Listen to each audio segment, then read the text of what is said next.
नमस्कार दोस्तों, आप देख रहे हैं समाचार पाओ यूट्यूब चैनल। समय हो गया है आज की ताजा खबरों का।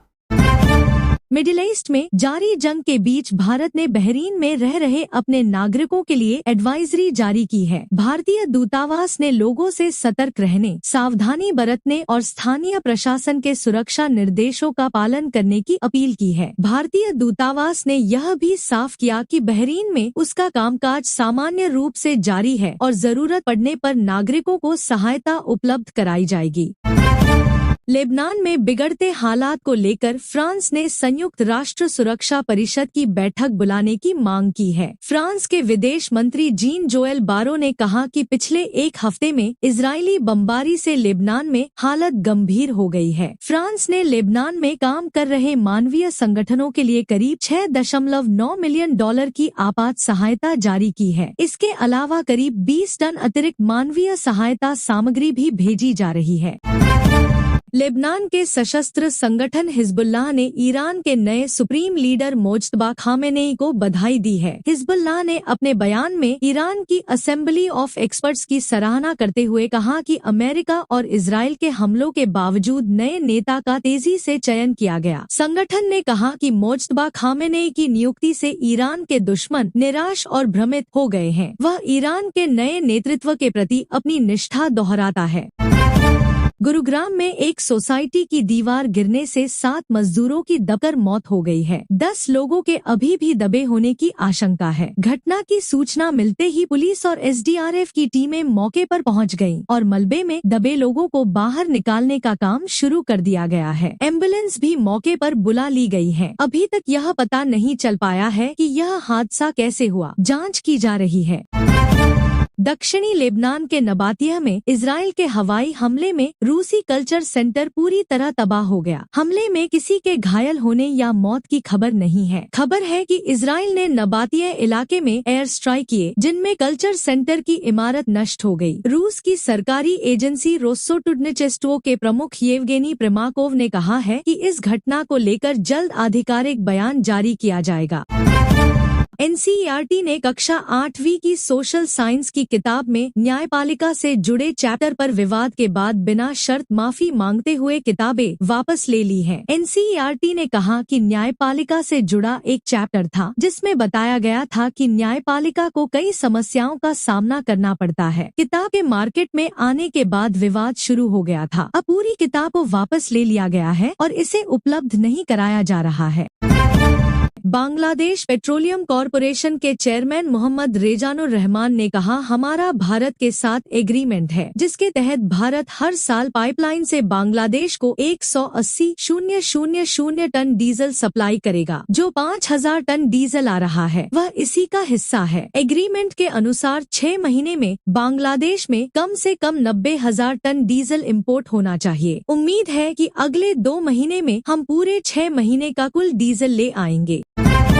लोकसभा में प्रश्नकाल के दौरान शिवराज सिंह चौहान कृषि एवं किसान कल्याण मंत्रालय से संबंधित प्रश्नों के जवाब दे रहे थे। इसी दौरान विपक्षी सदस्य वेल में आ गए और जोरदार हंगामा करने लगे। विपक्ष के हंगामे पर कृषि मंत्री शिवराज सिंह चौहान ने कहा कि ममता सरकार ने किसानों के कल्याण की योजनाएं रोक रखी हैं। विपक्ष की घटिया राजनीति देश देख रहा है। पश्चिम बंगाल की जनता इन्हें माफ नहीं करेगी। युद्ध के चलते दुनिया भर में छाए तेल संकट के मद्देनजर भारत सरकार ने आवश्यक वस्तु अधिनियम 1955 लागू किया है। यह कदम मिडिल ईस्ट संकट के चलते तेल गैस सप्लाई सुचारू रखने के लिए उठाया गया है। इसके तहत सभी रिफाइनरी को जैसे IOCL, BPCL को LPG उत्पादन अधिकतम रखना होगा। गैस की जमाखोरी नहीं की जाएगी। CNG, पेट्रोल डीजल की कीमतें स्थिर रखी जाएंगी। आदेश के उल्लंघन पर जुर्माना, जेल और वस्तु जब्ती की जाएगी।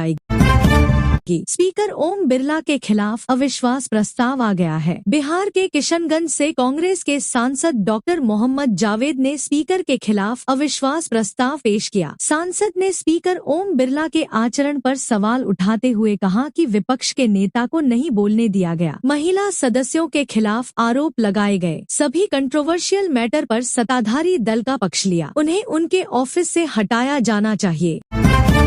ग्लोबल मार्केट में कच्चे तेल की कीमतों में आज बड़ी गिरावट देखने को मिली है। एशिया में शुरुआती कारोबार के दौरान ब्रेंट क्रूड की कीमतें करीब 8.5% गिरकर $92.50 प्रति बैरल पर आ गई। इससे पहले कल ये $115 के पास चला गया था। वहीं अमेरिकी तेल भी करीब 9% टूटकर $89 प्रति बैरल के स्तर पर आ गया है। तेल की कीमतों में यह कमी अमेरिकी राष्ट्रपति ट्रंप के जंग खत्म होने वाले बयान के बाद आई है।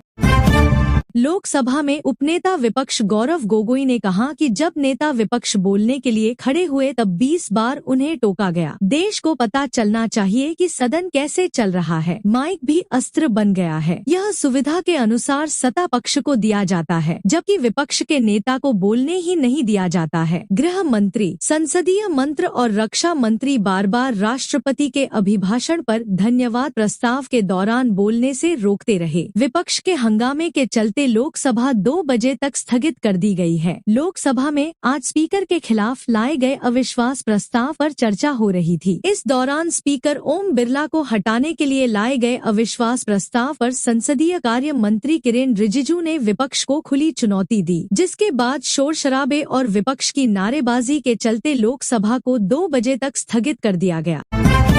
पाकिस्तान में तेल का संकट गहरा गया है। पाकिस्तान में तेल संकट के बीच पाकिस्तानी पीएम शहबाज शरीफ ने बड़ा ऐलान किया है। उन्होंने कहा है कि हफ्ते में 4 दिन सरकारी दफ्तर खुलेंगे, 50% कर्मचारी वर्क फ्रॉम होम करेंगे। इसके अलावा हफ्ते में 2 दिन स्कूल बंद रहेंगे। पीएम ने ये भी कहा है कि 50% ईंधन में कटौती की जाएगी।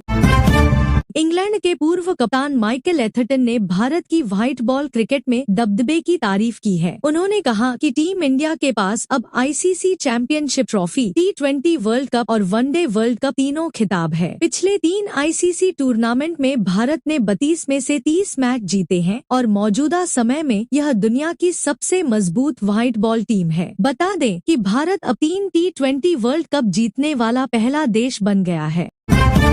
अमेरिका के चर्चित इम्यूनोलॉजिस्ट डॉक्टर रॉबर्ट मलोन ने अमेरिकी खुफिया एजेंसी CIA पर जैविक हथियार बनाने का आरोप लगाया है। डॉक्टर मलोन ने एक रिपोर्ट में दावा किया कि सरकार के डिक्लासिफाइड दस्तावेज उन्होंने देखे हैं। CIA चुपके से जैविक हथियार बना रहा है। मलोन वही इम्यूनोलॉजिस्ट हैं जिन्हें कोविड-19 वायरस के खिलाफ mRNA वैक्सीन डेवलप करने का बड़ा क्रेडिट मिला था।